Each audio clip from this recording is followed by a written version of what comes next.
Subscribe कीजिए Gurukul hub channel को और बेल आइकन को दबाइए देखने के लिए लेटेस्ट एजुकेशनल वीडियो सबसे पहले। हेलो गाइस, यूट्यूब के गुरुकुल हब चैनल में आपका स्वागत है।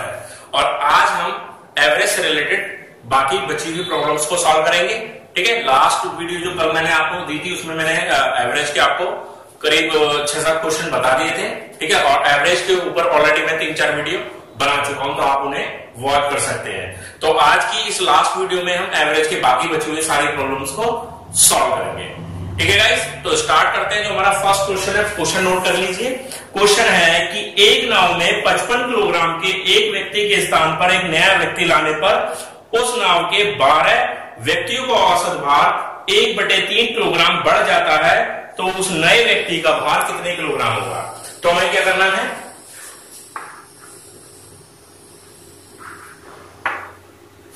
नए व्यक्ति का भार निकालना है। नए व्यक्ति का भार, तो आपको क्या करना है, जो पुराना व्यक्ति था, जो जाने वाला व्यक्ति था, उसमें से उसका भार है 55 किलोग्राम। ठीक है, अगर भार में वृद्धि हो रही है, अब आपको क्वेश्चन में देखना है कि भार में वृद्धि हुई है, ठीक है, या कमी हुई है। अगर वृद्धि हुई है तो यहां पर आप प्लस कर देंगे, अगर कमी हुई है तो यहां पर माइनस कर देंगे, और जितने व्यक्ति थे वो रखेंगे और इनटू जितने की वृद्धि हो रही है या कमी हो रही है।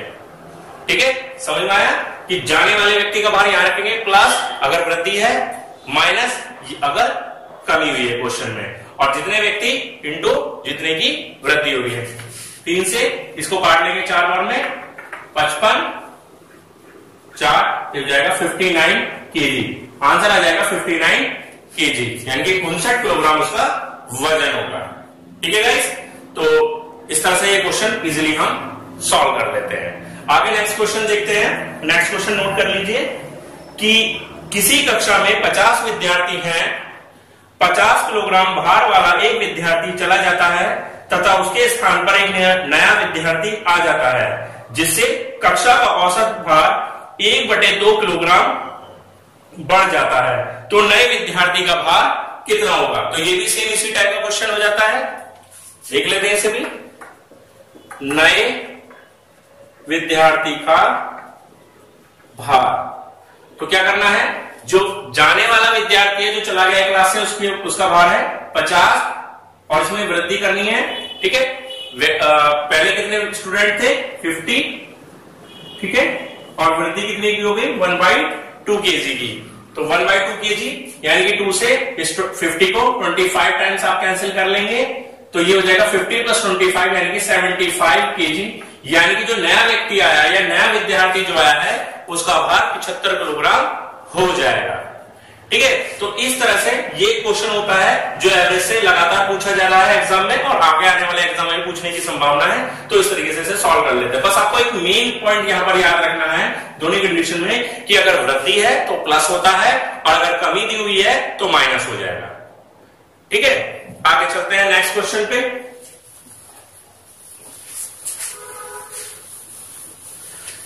नेक्स्ट क्वेश्चन है, नोट कर लीजिए।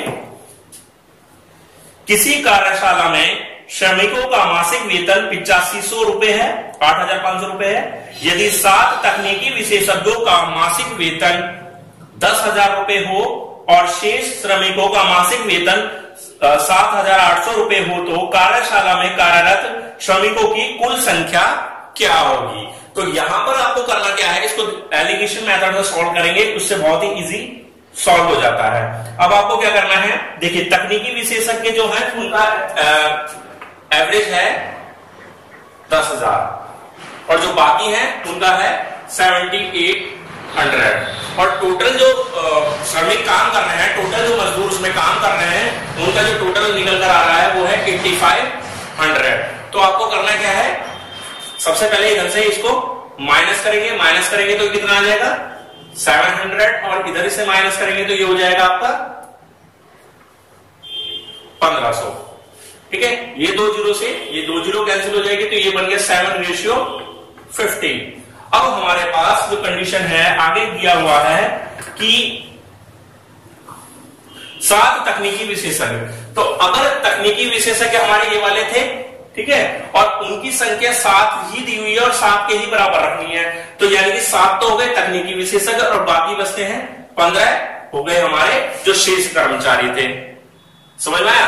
अगर मान लीजिए यहां पर जो रेशियो हमारा 7 ना आता, या यहाँ पर ये दिया होता कि 14 तकनीकी विशेषज्ञों की संख्या 14 है, तो 7 को आप कंपैरिजन करते 14 से, 7 दूनी 14 2 और 15 दूनी 30, ये हो जाते 30। समझ में आया ना? इसकी कंपैरिजन उसी संख्या से कंपैरिजन करनी है। तो 7 एकम 7 1 और 1 की मल्टीप्लाई आप यहां करेंगे, ठीक है, तो ये बन जाएगा 15।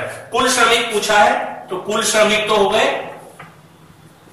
कितने होंगे 7 + 5 15, यानी कि 22 टोटल श्रमिक हो जाते हैं यहां पर। तो इस तरीके से ये एलिगेशन मेथड से इजीली सॉल्व कर सकते हैं। ठीक है गाइस, समझ में आ गया? नेक्स्ट क्वेश्चन पे चले। ठीक है, लिखिए आप नेक्स्ट क्वेश्चन लिखिए। कुल 10 गेंदों में कुछ लाल रंग की हैं, शेष सफेद रंग की हैं। सभी गेंदों का औसत मूल्य 28 रुपए है। यदि लाल गेंदों का औसत मूल्य 25 रुपए हो और सफेद गेंद का औसत मूल्य 30 रुपए हो, तो सफेद गेंदों की संख्या क्या होगी? तो आपको करना क्या है यहां पर, ध्यान देंगे, एक रेड है और एक व्हाइट है। जो रेड है बॉल, उसके जो एवरेज रेट है वो है 25 और जो व्हाइट वाली है उसका है 30। ठीक है, 25 रेड वाली का है, 30 है व्हाइट वाली बॉल का है। और इन दोनों का जो एवरेज रेट है वो हमें दिया हुआ है 28। तो यहां क्या करना है, इसमें से माइनस करना है। हमेशा ध्यान रखना राइट हैंड वाली वैल्यू और मिडिल वाली वैल्यू भी सबसे पहले माइनस होगी। इनका डिफरेंस निकालना होगा 2 और यहां पर 3। तो इनका जो रेशियो निकल कर आया हुआ है 2:3 और टोटल बॉल है हमारे पास 10। टोटल बॉल हमारे पास कितनी है 10। तो यानी कि 2 और 3 कितना होता है 5। समझ रहे हो? 2 और 3 कितना हो गया 5। हमारे पास टोटल बॉल कितनी है 10। हमें 10 बनानी है, तो 5 में हमें 10 बनाने के लिए कितना मल्टीप्लाई करना पड़ेगा 2 से। तो 2 से हमने यहां मल्टीप्लाई करके 10 बनाया है, वैसे ही 2 से मल्टीप्लाई आप यहां कर लीजिए, यहां कर लीजिए। तो ये रेड वाली जो बॉल आएंगी हमारे पास 4 यानी 4 हो जाएंगी, और व्हाइट वाली जो बॉल हो जाएंगी 3 दूनी 6 यानी कि 6 हो जाएंगे। रेड वाली बॉल हमारे पास 4 है और व्हाइट वाली जो बॉल है हमारे पास 6 है। अगर आप इस तरीके से नहीं कर सकते तो आप इसको इस तरीके से भी कर सकते हैं, x मान के करते हैं। अगर आपको बहुत ज्यादा समझ में आता है तो 2x एंड 3x कितना होगा 5x = 10, तो x = 2 हो जाएगा। तो रेड वाली जो बॉल हो जाएगी 2 दूनी 4 और व्हाइट वाली जो बॉल होगी वो भी 3 दूनी 6। ठीक है, इस तरीके से भी सॉल्व कर सकते हैं। तो ये क्वेश्चन दोनों ही मेथड से आप आगे चलकर सॉल्व कर सकते हैं। जो भी आपको ज्यादा बेहतर लगता है, ज्यादा समझ में आता है, उस मेथड से आप इसको सॉल्व कर लीजिए। ठीक है, आगे चलते हैं नेक्स्ट क्वेश्चन पे। नेक्स्ट क्वेश्चन नोट कर लीजिए आप।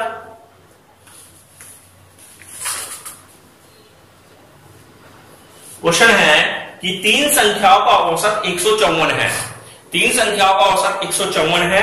पहली संख्या दूसरी से 2 गुनी है और दूसरी संख्या तीसरी से 3 गुनी है, तो पहली संख्या क्या होगी? ठीक है, देखिए फर्स्ट, सेकंड एंड थर्ड। देखिए, अगर आपको मेरी स्पीड पढ़ाने की थोड़ी फास्ट लग रही हो, हालांकि मैं पूरी कोशिश करता हूं आराम से पढ़ाने की, तसल्ली से पढ़ाने की, अगर कहीं भी स्पीड ज्यादा लग रही हो तो आप कमेंट में बता दें, नेक्स्ट वीडियो में इसका थोड़ा सा ध्यान दूंगा। ठीक है, वॉइस अगर प्रॉब्लम आ रही है, वॉइस प्रॉब्लम, हालांकि कोशिश ये है कि वॉइस प्रॉब्लम ना हो, लेकिन नेक्स्ट वीडियो से जल्दी ही ये प्रॉब्लम रिमूव होने वाली है। वॉइस प्रॉब्लम पे थोड़ा सा ध्यान दिया जा रहा है। ठीक है, तो ध्यान देंगे कि उसने बोला है कि तीनों का औसत जो एवरेज है 154 है, लेकिन पहली संख्या दूसरी की 2 गुनी है, दूसरी संख्या तीसरी की 2 गुनी है। तो यहां पर क्या करते हैं, इसको x मान लेते हैं, थर्ड को x। तो ये हो गया 2x, क्योंकि दूसरी तीसरी की 2 गुनी है, और फर्स्ट दूसरी की 2 गुनी है, तो ये कितना हो जाएगा 4x, 2x एंड x। तो ये हमारे 3 नंबर हो गए। और उसने क्वेश्चन में दिया हुआ है कि तीनों का जो औसत है वो 154 है। तो आपको क्या करना है, 4x + 2x plus x upon 3, इन तीनों को जोड़कर 3 से डिवाइड करके बराबर रख दो किसके, 154 जो हमें दिया हुआ है। 4 2 6 7x 3 154, 7 2 14 7 2 14, x बराबर आ जाएगा यहां पर हमारे पास 66 x की वैल्यू मिल जाएगी। अब आपको यह देखना है कि क्वेश्चन में पूछा क्या गया है। क्वेश्चन में पूछा गया है कि पहली संख्या क्या होगी। तो हमारी पहली संख्या है 4x, तो पहली संख्या क्या हो जाएगी हमारी, फर्स्ट नंबर हो जाएगा हमारा 4 इंटू 66, 264 हमारा आंसर हो जाएगा। पहली संख्या पूछ लेता, दूसरी संख्या पूछ लेता या अंतिम संख्या क्या होगी, तो हम तीनों ही बता सकते हैं। इसमें क्वेश्चन इस तरीके से भी पूछा जा सकता है कि सबसे बड़ी संख्या क्या होगी, सबसे छोटी संख्या क्या होगी या बीच वाली संख्या क्या होगी। तो किसी भी तरीके से पूछ रहे हैं हम इस क्वेश्चन को सॉल्व करके बता देंगे। इसी तरह का एक क्वेश्चन और ले लेते हैं, थोड़ा सा और क्लियर आपको समझ में आएगा। ठीक है, क्वेश्चन नोट कर लीजिए। 3 संख्याओं में से दूसरी संख्या पहली की 2 गुनी तथा तीसरी की 3 गुनी है। यदि तीनों संख्याओं का औसत 44 हो तो सबसे बड़ी संख्या क्या होगी।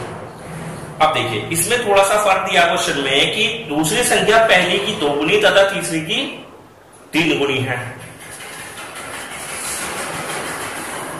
देखिए अब यहां पर थर्ड को हम मान लेते हैं x, तो जो हमारी दूसरी संख्या है वो पहली तीसरी की तो 3 गुनी है, ठीक है, और पहली की 2 गुनी है। अब ये पहली की 2 गुनी कब होगी, ये सेकंड वाली पहली संख्या की 2 गुनी कब होगी, जब पहली संख्या दूसरी की आधी होगी। एक ही बात है ना भाई, मैं कहूं मेरी आयु तुम्हारी आयु से 2 गुनी है, तो मैं ये भी तो कह सकता हूं कि तुम्हारी आयु मेरी आयु की आधी है।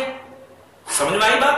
तो क्या करेंगे, देखिए जब दूसरी संख्या पहली संख्या की 2 गुनी है तो पहली संख्या दूसरी संख्या की आधी होगी, तो क्या रखेंगे 3x/2। समझ में आ गया ये पॉइंट, ठीक है। अब जब समझ में आ गया तो सीधी सी बात है, अब इसको जोड़कर 3 से डिवाइड करके बराबर रख दो। जितना भी दिया हुआ है इसमें कितना दिया हुआ है यहां पर 44 सॉल्व कर लेंगे। 3x/2 और इस 3 की मल्टीप्लाई डायरेक्टली आप यहां कर दीजिए, ठीक है। 3x 6x और 2x 6 2 8 और 3 11x/2 और ये हो गया 3 44 11 44 x बराबर 4 के 12 दूनी 24। तो x का मान हो जाएगा यहां पर 24। हमसे पूछा क्या है, उसने हमसे इस क्वेश्चन में पूछा गया है कि सबसे बड़ी संख्या क्या होगी, और सबसे बड़ी संख्या में साफ तौर पे दिखाई दे रही है 3x जो बीच वाली संख्या है। तो सबसे बड़ी संख्या हो जाएगी, सबसे बड़ी संख्या हो जाएगी यहां पर 3 इंटू 24 यानी कि 72। तो 72 हमारा लार्जेस्ट नंबर होगा इस क्वेश्चन के अंदर, ठीक है। तो भाई इस तरीके से हमने ये क्वेश्चन एवरेज से रिलेटेड क्वेश्चन सॉल्व कर लिए हैं, ठीक है।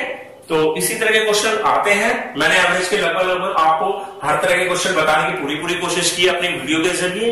अगर फिर भी आपको लगता है कि कुछ चीजें छूट गई हैं एवरेज के अंदर, तो मुझे आप बता सकते हैं, कमेंट में बता सकते हैं कि सर इस टाइप के क्वेश्चन छूट गए हैं, ठीक है। तो मैं उसको नेक्स्ट वीडियो में प्रॉब्लम को सॉल्व कर दूंगा, ठीक है। जल्दी ही मेरी नेक्स्ट वीडियो मैथमेटिक्स से रिलेटेड जरूर आएगी और देखते हैं कौन सा टॉपिक तैयार होता है, ठीक है। अगर आपको ये वीडियो अच्छी लगी हो तो प्लीज लाइक करें, शेयर करें, और किसी ने अभी तक मेरे चैनल को सब्सक्राइब नहीं किया है तो नीचे एक सब्सक्राइब का बटन है रेड कलर का, उस रेड कलर के बटन पर क्लिक करके हमारे चैनल को जरूर सब्सक्राइब करें, क्योंकि ऐसे ही वीडियो आपको निश्चित रूप से डेली मिलती रहेंगी जो आपके बेहद काम की रहेगी, ठीक है गाइस। तो आज के लिए धन्यवाद।